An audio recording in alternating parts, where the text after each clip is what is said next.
जय माता दी। कैसे हैं आप सब? आई होप माँ भगवती की अनुपम कृपा से आप सब बहुत ज़्यादा अच्छे होंगे, अपने घर पर होंगे और सुरक्षित होंगे। साथ ही साथ माता रानी की यात्रा का प्लान भी कर रहे होंगे। एक बार फिर से आप सबका बहुत बहुत स्वागत है एक नए #सैटरडे पॉडकास्ट में। आज इस नई पॉडकास्ट के ज़रिए हम आप सभी तक माता रानी की एक प्यारी सी नई स्टोरी साझा करने वाले हैं।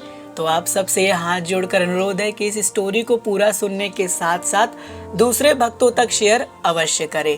स्टोरी की शुरुआत करने से पहले आप सबसे एक छोटी सी रिक्वेस्ट है, अगर आप भी अपनी कोई भी स्टोरी सैटरडे में शेयर करना चाहते हैं, आप चाहते हैं कि इस सैटरडे पॉडकास्ट में आपकी स्टोरी भी आए और आपकी स्टोरी और भक्तों तक पहुंचे, तो आप अपनी स्टोरी हमें ईमेल के ज़रिए हमारी ईमेल आईडी पर साझा कर सकते हैं। इसके साथ साथ हमारे व्हाट्सएप नंबर पर वॉइस मैसेज भी कर सकते हैं, जिससे हम आप सबकी जो स्टोरी हो उसे नेक्स्ट सैटरडे अपने इस पॉडकास्ट में इंक्लूड करें। चलिए अपनी सैटरडे स्टोरी की शुरुआत करते हैं। आज की स्टोरी हम तक साझा किया है अवनीश जी ने, जो यूपी शाहजहांपुर के रहने वाले हैं। इनको आपने हमारे यूट्यूब ट्रेन राइडर चैनल पर देखा होगा। हमने इनकी वीडियो भी शूट किया था। अगर आपने नहीं देखा है तो देखिएगा ज़रूर। उस वीडियो का लिंक इस वीडियो के डिस्क्रिप्शन में मिल जाएगा। अवनीश जी बताते हैं कि इनके साथ इनके कोई फ्रेंड्स थे जिनका नाम रवि था, और उनके जो फादर मदर थे वो काफ़ी परेशान रहते थे रवि जी से। जी हाँ, रवि जी काफ़ी ड्रिंक करते थे, काफ़ी नशा करते थे। वो कह सकता हूँ वाइन वगैरह पीते थे, और इसके साथ साथ वो नॉनवेज वगैरह का भी सेवन करते थे, जिस कारण से उनकी फैमिली काफ़ी परेशान रहती थी। जब रवि जी से कुछ कहा जाता था तो रवि जी जो है वो बहुत गुस्से में आ जाते थे और कहने लगते थे कि आपसे क्या मतलब है, मैं कुछ भी करूं, ये मेरा लाइफ है, मैं कुछ भी करूं।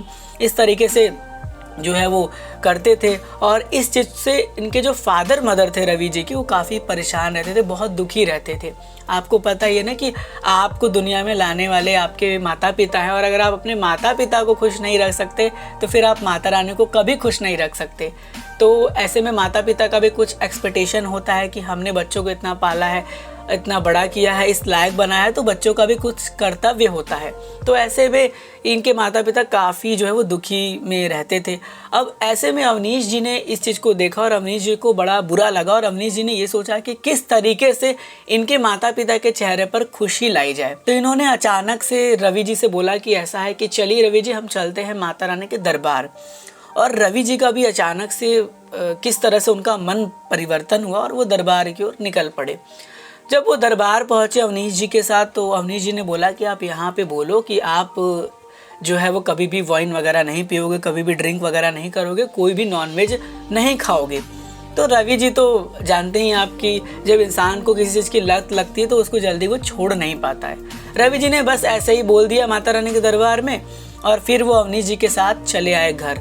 अवनीश जी ने माता रानी से कहा कि हे माता रानी, इनकी जो भी मुरादें हैं उसे पूरा करिएगा, इन्हें सबसे दूर करिए, इनके जो माता पिता है वो बहुत ज़्यादा कष्ट में हैं। ऐसे में जब रवि जी अपने घर आ गए तो अचानक से होली के टाइम इनके कुछ फ्रेंड्स मिले, और फ्रेंड्स लोगों के साथ ये फिर से ड्रिंक वगैरह कर लिया और उन्होंने फिर से नॉनवेज का सेवन कर लिया, जिसके बाद जो है रवि जी बड़ा परेशान हो गए। अब रवि जी के जब ये सब चीज़ें इनके साथ हुई तो उस समय अवनीश जी हमारे साथ होली के समय माता रानी के दरबार में ही थे, और ऐसे में फिर जो है वो काफ़ी परेशानियां होने लगी। तो जो रवि जी के पापा मम्मी थे, उनके माता पिता थे, उन्होंने तुरंत अवनीश जी को कॉल किया और बताया कि रवि जी जो है वो बार बार कह रहे हैं कि शाकाहारी बनो, शाकाहारी बनो, और उनको बार बार माता रानी के 3 पिंडियों के दर्शन हो रहे हैं, उनके सामने माता रानी के 3 पवित्र पिंडियां हैं, और वो बहुत ज़्यादा परेशान हो गए हैं, बहुत जो है काफ़ी अलग अलग तरीके से बोल रहे हैं, ये वो वगैरह वगैरह। तो ऐसे में अवनीश जी ने बोला कि ठीक है। तो फिर अवनीश जी ने माता रानी से कहा कि हे माता रानी, अगर उनसे कोई भी भूल चूक हो गई हो तो आप उन्हें माफ़ करिएगा और उन्हें सही ट्रैक पर लाइए। ऐसा कहते ही कुछ समय बाद जो है रवि जी बिल्कुल ठीक हो गए, और जब अवनीश जी उनके घर पहुँचे तो उनके माता पिता ने अवनीश जी के पैर छुए, बोला आपने ये किया है। तो अवनीश जी ने बोला कि ये मैंने नहीं किया है, ये सब कुछ माता वैष्णो देवी ने किया है, सब उनकी महिमा है, सब उनका चमत्कार है। और ऐसे में फिर रवि जी ने भी अपनी गलतियों को एक्सेप्ट किया और रवि जी ने कहा कि अब मैं कभी भी इस चीज़ का सेवन नहीं करूँगा।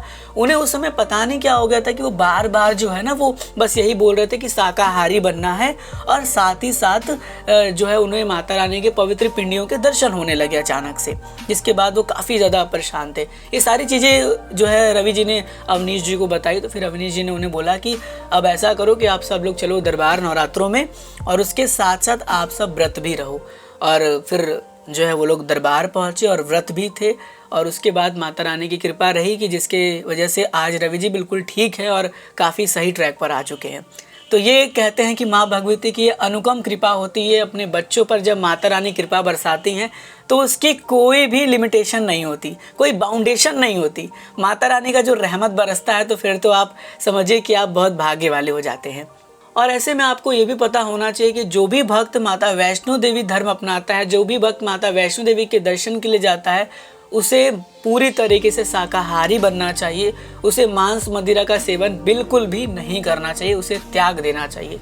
आप सभी मुझे अपने कमेंट बॉक्स में अपनी राय अवश्य शेयर करिएगा, और मुझे बताइएगा कि आप सबकी कोई भी ऐसी स्टोरी हो जो आप हमसे साझा करना चाहते हैं, तो आप हमें ईमेल के ज़रिए भेज सकते हैं। इस स्टोरी से हमें बहुत सारी सीख मिलती है, और मैं यही आशा करूँगा कि माता रानी सभी उन बच्चों को बुद्धि दे, उन सभी भक्तों को बुद्धि दे जो इस लाइन पर चल रहे हैं, उन्हें थोड़ा सा सही लाइन पर लाए। और आप सबसे भी हाथ जोड़कर निवेदन रहेगा कि ऐसे कोई भी लोग हैं जो आपको दिखते हैं इस तरह से, तो उन्हें आप एक बार दरबार ज़रूर लेकर जाएं और वहाँ पर अर्जी लगाइएगा। आप सबकी मनोकामना श्री माता वैष्णो देवी ज़रूर पूरा करेंगी। इस सैटरडे स्टोरी में आज की प्यारी सी छोटी सी स्टोरी, आशा करूँगा कि स्टोरी आपको अच्छी लगी होगी। अगर अच्छी लगी है तो लाइक करते हुए इस सैटरडे पॉडकास्ट को और भक्तों तक साझा अवश्य करिएगा। फिर मुलाकात होगी नेक्स्ट सैटरडे एक और नई सैटरडे पॉडकास्ट के साथ। मेरा नाम था आयुष, आप सुन रहे थे यूट्यूब ट्रेन राइडर चैनल पर #Saturday podcast. God bless you all. जय हिंद, जय माता दी।